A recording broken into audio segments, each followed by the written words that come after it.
Mal terminamos, vai no Lindley e já vamos sapecar essa resenha do Valaquenta, vai?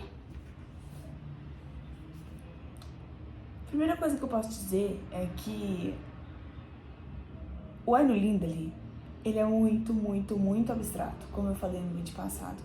O Valaquenta, ele é um pouco mais palpável. Por quê? Ele é o relato dos Eldar, que são elfos. Eu posso trazer mais detalhes do que são Eldar, Noldor, quando eu terminar de ler os apêndices do Retorno do Rei. Só que eu vou precisar comprar um outro livro para ler esses apêndices, para eu conseguir fazer as retomadas das notas de rodapé. Pois bem, ele é um pouco mais palpável, o Valaquenta, porque ele é um pouco menos abstrato. Eu não sei se o correto é falar Valaquenta ou Valaquenta. Então, eu vou falar Valaquenta, que é mais fácil. Mas qualquer coisa, vocês me corrigem, tá bom? Aí nos comentários. Bom, o Valaquenta vai falar pra gente acerca da genealogia dos Valar. Aqueles que são irmãos, aqueles que são responsáveis pelo quê, e também sobre a localização deles em Valinor. Eu li esse capítulo, gente, com esse Atlas da Terra-média aqui, para eu ver aonde que ficavam, por exemplo, o Jardim de Lórien, lembrando que não é a mesma Lórien que tá na Terra-média, que a gente viu no Senhor dos Anéis, da Galadriel, não tem nada disso. É uma floresta de Lórien que fica aqui em Valinor, tá? E aí, o pico onde fica, por exemplo, no Taniquete, é onde fica Varda e Manwë, por exemplo. Aí, o tempo todo eu fui olhando aqui, isso facilita bastante a vida. Primeira coisa que eu gostaria de falar, que tem uma clara referência à mitologia grega aqui, sobretudo essa questão da chama, que a gente já viu no Aino Lindley, e aqui sobre o fato de que esses filhos de Eru, os Valar, os Maiar, eles apresentam defeitos, assim como na mitologia grega, são seres não perfeitos, né? E cada um deles é responsável, como a gente já viu no capítulo passado. Um é pelo vento, o outro é pelo mar, a outra são pelas frutas, né? Desses Valar que desceram. E os Valar, esse capítulo conta pra gente que eles tinham ajudantes. E esses ajudantes, os vassalos, eram chamados de Maiar. E os Maiar ajudavam os Valar. Assim como os Valar, eles eram representantes de alguma coisa. Por exemplo, Ulmo era o Valar do mar. E você tem Osse, por exemplo, que é o Maiar das ondas. Eu achei bem interessante porque aqui no Silmarillion conta que esse Osse, ele era um pouco mais agressivo. E eu pensei, se ele é o responsável pelo litoral, pelas praias do litoral, que é onde tem ondas, então é porque ele deve ter um comportamento mais instável. Eu comecei a fazer essas relações na minha cabeça. E por outro lado, a esposa dele, esqueci o nome dela, gente, é muito nome, tá? Que era inclusive muito adorada em Númenor, era responsável pela parte das águas salgadas, que são mais calmas.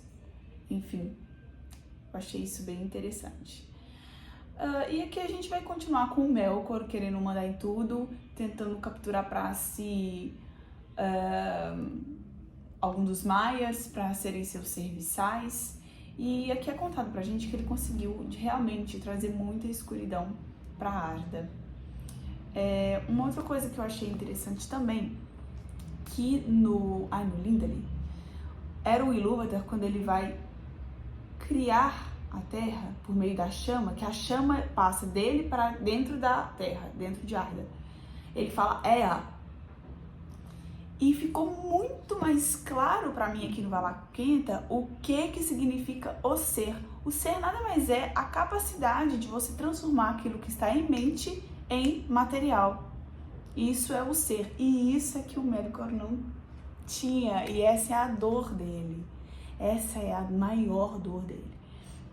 E é contado aqui pra gente que Melkor odiava o mar, que ele não conseguia domar. Tem aquela coisa das grandes navegações, de que o mar era indomável também, eu fiz essa relação. Aí falou, Melkor odiava o mar. E eu lembrei de uma passagem, acho que nas Duas Torres do Senhor dos Anéis, em que é falado, Sauron odeia isso. Aí alguém diz, e o que ele não odeia? Tem uma passagem assim, que veio logo à minha memória. E outra coisa que me remeteu um pouco à mitologia greco-romana foi o fato de que existiam Valar e Maia, que eram responsáveis aí pelas guerras, pelos artefatos de guerra. E isso me lembrou bastante Marte, né, que é o deus da guerra, nessa mitologia mais conhecida aí pelas pessoas, né. E foi travada uma guerra, nesse capítulo também não é contado pra gente. Eu não sei se o Silmarillion tá no livro vermelho do Marco Ocidental, acho que esse é o nome. Mas pareceu pra mim que o Valaquenta foi escrito por um elfo e que por isso ficou mais palpável pra gente. O Aino Lindley, não sei quem escreveu, se alguém souber, me fala se ele tá no livro do Marco Vermelho ou não, porque ele é bem menos palatável, no sentido de que ele é muito, muito, muito, muito abstrato. Muito. O Valaquenta, ele melhora um pouco, né? Porque e vou ser muito sincera, se um livro ficasse no pique que tava o Aino Lindley, nesse nível de abstração, ia ser um livro muito difícil de ler. Mas tudo bem. E o que mais? Além desses locais também da Terra, falam que... gente, esqueci de falar algumas coisas. Na mesma página, acho que na última página do Valaquenta, fala de Olorin. A gente sabe quem é Olorin. A gente sabe quem é Olorin. Porque acho que no livro das Duas Torres é falado pra gente. Eu, Gandalf, sou conhecido pelos elfos como Mithrandir, Tarkum pelos anãos, Olorin por não sei quem. Tem isso aqui que eu lembro que tem. Quando aparece a palavra Olorin aqui, eu entrei em absoluto êxtase. Outra coisa, é falado aqui que existem espíritos que vieram pra Arda. Eu entendi que esses espíritos, eles não são nem Valar nem Maia. Espíritos, eles só jogam assim, vieram espíritos. E aí eu fiquei um pouco na dúvida, né? Mas tem espíritos além do Valar e dos Maia. Outra coisa, aqui falou também de Balrogs, que são os flagelos de fogo. Não entendi muito bem se eles são espíritos ou Maia, isso não ficou tão claro pra mim. E é falado aqui também de ninguém menos, ninguém mais, de Sauron. E tem uma frase muito marcante no final do Valaquenta que fala assim, Sauron ele só não era pior que o chefe dele, Melkor, que depois veio chamar Morgoth, porque os Noldor se recusaram a chamá-lo pelo nome de Melkor, que significa aquele que se levanta em poder. Sauron só não era pior que ele, porque ele não seguia seus próprios desígnios, ele seguia um outro. E ainda fala que no final, quando ele foi destruído, ele acabou virando um espírito e foi se juntar a Melkor no vazio. Isso é falado no final de Valaquenta. O que tira um pouco a nossa dúvida de onde foi parar Sauron depois que o anel cai na Fenda da Perdição junto com o Gollum. E, assim, é uma chuva de conexões, né, gente? Gandalf, Balrogs, Sauron, nossa, é bem cabeças explodindo esse capítulo aqui. Gostei muito. Eu gostei principalmente porque me esclareceu muitos pontos que estavam bastante abstratos aí no Aino Lindley. Deu uma clareada e abaixou um pouquinho aí o nível que eu tava tendo que ter de atenção pra tentar entender alguma coisa que é abstração. Foi muito bom esse Valaquenta. Tem muitos nomes, de muitos Valar, muitos Maia.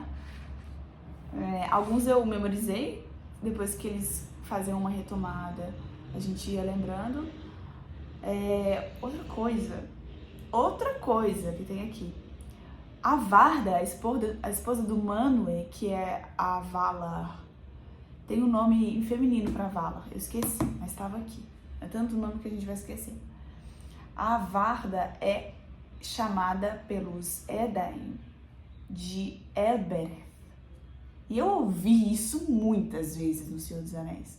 Em Amon Sul, quando o Frodo tá com o Aragorn, quando o Nazgûl tá chegando perto dele pra dar a punhalada, ele fala Elbereth Githoniel.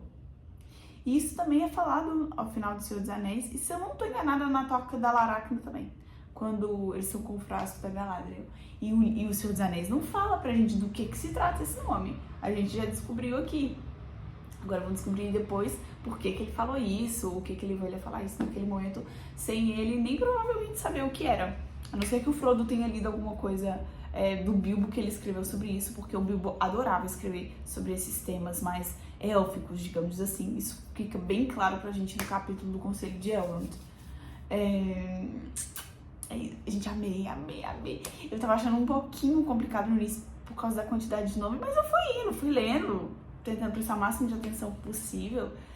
E consegui decorar. O mapa ajudou bastante a decorar alguns lugares e consegui decorar aí, acho que a maioria dos nomes, os mais importantes eu não vou esquecer. E assim, o bom de ter esse capítulo do Valaquenta é porque quando eu estiver lendo o Quenta Silmarillion, se eu esquecer de alguma coisa, de quem é determinado Valar, de quem é determinado Maiar, eu posso voltar nesse capítulo, que é super curto, e saber de quem se trata. Então, assim, Tolkien brilhou, ou melhor dizendo, Christopher Tolkien, que é o editor desse livro, ele brilhou, Tolkien também, óbvio, de colocar esse capítulo, assim, pra gente ter ele mesmo como um índice, assim, sabe? Não um índice, mas como se fosse um glossário de nome de Valar. Esse capítulo, eu acho que ele vai funcionar muito como isso.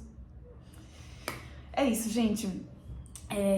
Eu vou comprar minha outra edição do Hobbit pra eu fazer as retomadas das notas de rodapé dos apêndices do Senhor dos Anéis. Eu acho bem interessante de ler o apêndice do Senhor dos Anéis antes de ler o Silmarillion, porque tem alguns nomes aqui, por exemplo, Eldar, que os apêndices explicam mais ou menos o que é, pelo menos do que eu li no apêndice A.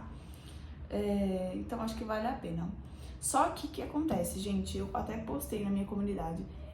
O Silmarillion é um livro que eu consigo colocar dentro da minha bolsa e consigo levar ele para os lugares, para eu ler como eu sempre fiz as minhas leituras.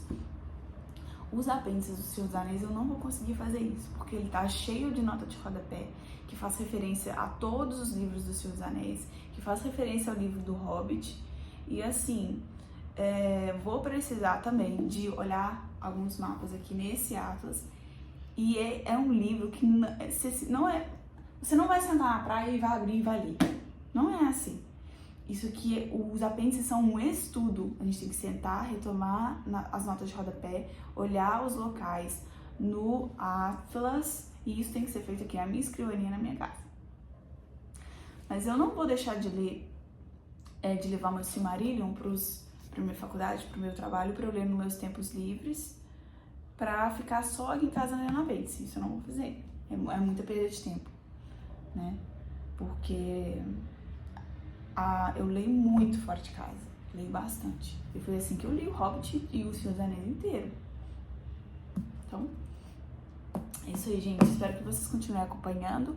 Em breve, acho que antes de eu terminar o Quenta Silmarillion, eu vou terminar esses apêndices do Senhor dos Anéis, tá? O Quenta Silmarillion tem aí umas 300 páginas. Então eu vou lendo no tempo que eu estiver fora mesmo, e enquanto eu estiver na minha casa, na minha escrivaninha, eu vou focar nos apêndices do Retorno do Rei e trago a resenha aqui pra vocês, tá bom? Espero que vocês tenham gostado desse vídeo também. Um grande beijo!